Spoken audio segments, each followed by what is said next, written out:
విద్యార్థుల మానవ వికాసానికి క్రీడలు ఎంతో తోడ్పడతాయని మంత్రి ఉత్తమ్ కుమార్ రెడ్డి అన్నారు. విద్యార్థులు విద్యతో పాటు క్రీడల్లో నైపుణ్యాన్ని పెంచుకోవాలని అన్నారు. కోదాడ పట్టణంలోని Saint Joseph CC Reddy part sports tournament కార్యక్రమానికి ముఖ్య అతిథిగా హాజరై జ్యోతి ప్రజ్వలన చేసి ప్రారంభించారు.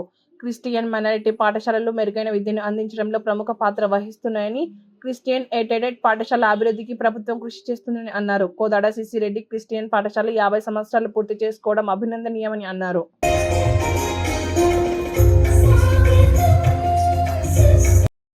వారు కూడా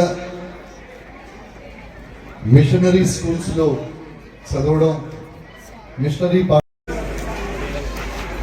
19th CSA provincial games and sports tournament ప్రారంభోత్సవానికి నన్ను ఆహ్వానించినందుకు మనస్ఫూర్తిగా సిస్టర్స్, మదర్స్, బ్రదర్స్ అందరికీ కూడా నా ధన్యవాదాలు తెలియజేస్తున్నాను.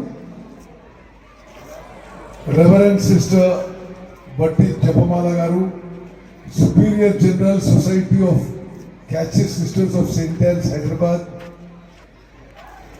And reverend doctor Udumala Shauryulu గారు, provincial superior CSA Immaculate Mary province Mangalagiri గారు,